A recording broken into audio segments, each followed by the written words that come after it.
Hello everyone, and how did you spend your Easter Sunday? Let me guess. You were going to do your assignment all day and then the power went out at 9 o'clock and you read instead. No? Just me? Yikes. Anyway, I'm here with my I am here with my March wrap-up. I read a total of 8 books in March. It was fairly good. I'm pretty happy with most of the books I read.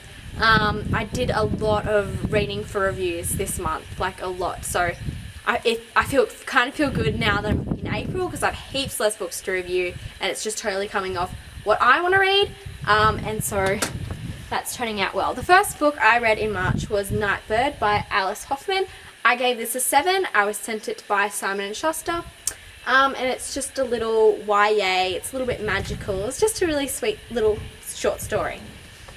The second thing I read was The Age of Miracles by Karen Thompson Walker, and this is an apocalyptic YA novel like no other.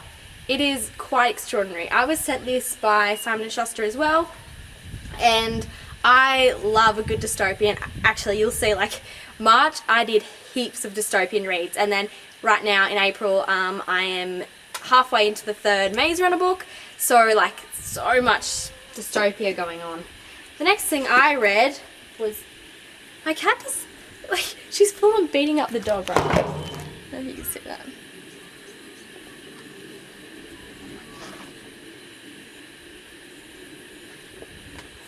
Cat is quite evil. Poor little Axel. He just, anytime Brax wants to play, it's good and it's fair. And then as soon as Axel was like, yeah, I want to play, she's like, meh. Anyway, the next thing I read was Will Grayson by John Green and David Levithan. I read this as part of Buddy Reads for March. I chose it, like there was a few books to choose from. I was like, oh, let's do Will Grayson, you know. I love John Green and I really wanted to broaden my reading horizon and hated it. Absolutely hated it. I gave it a 2-star. I got to like chapter 3 and I was like, I don't want to read any more of this. But then because it was Buddy Reads, I pushed through and read it. But I just couldn't connect with the characters. I hate whiny characters, and a bunny rabbit's just skipping across my lawn.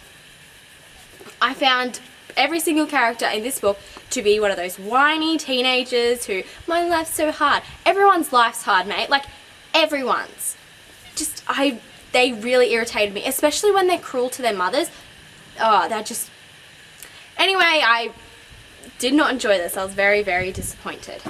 The next thing I read, which was part of the Worldwide Book Club read-along for March, and it was The Rain by Virginia Burgin. I got this for my birthday, and then Peter McMillan sent me The Storm, which is the sequel. This is a duology, and it is about rain that's lethal. And if you want to know more about that, I did a full review, so I'll link it down below that you can check it out. I gave this one an 8 and this one an 8.5. The thing I love most about these books is instead of having the swear word, she would include a symbol like a butterfly. In this one, I can't remember what it is. It's like a diamond kind of thing. And it's just so cool because you get to be creative with what everyone's saying, and I just really, really enjoyed these books. The next thing I read was Grace's Guide by Grace Helbig. She is a big star on YouTube. I didn't know about her until I was sent it by Simon & Schuster. I loved this book. I just stuck it in the dunny and like read a chapter each time you know. And it is so funny and so honest and real, and I gave it an 8.5. I loved this, and I went and immediately followed everything Grace is on. The next thing I read was Legacy by Ellery Kane. I was sent this by the author. It is a YA dystopian. It's about this girl, and she goes into San Francisco. It's the first book in, I think, maybe a trilogy. And yeah, it's kind of about corruption. It's a different kind of dystopian to the others I generally read, where it's kind of like the corruption and the city's been evacuated, but it's very complex, and I loved it. I liked that they didn't shy away from, you know, too many deep stuff. You know how sometimes in YA they're like, oh, you know, they're young, we won't chuck that in. But she didn't do that, and I loved that. So I really enjoyed this book. I can't wait for the next one. And then the last book I read in March was The Guy, the Girl, the Artist and His Ex by Gabrielle Williams. I was sent this by Alan and Unwin, and I loved it. I didn't think I would. I was kind of like, it'll be okay. It was so good. It's an Australian contemporary YA. I just loved it. I absolutely loved it. It's hard to explain, and I'm not going to do it without spoiling it, so I'm just going to leave it there. So yeah, that, my beautiful bookish friends, is what I read for March, and that is all I have to say now.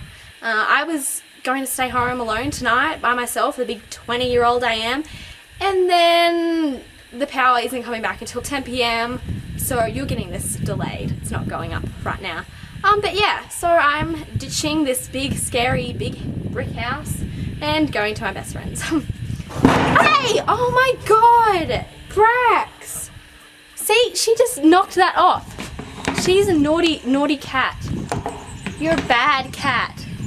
Anyway, bye everyone. Bye!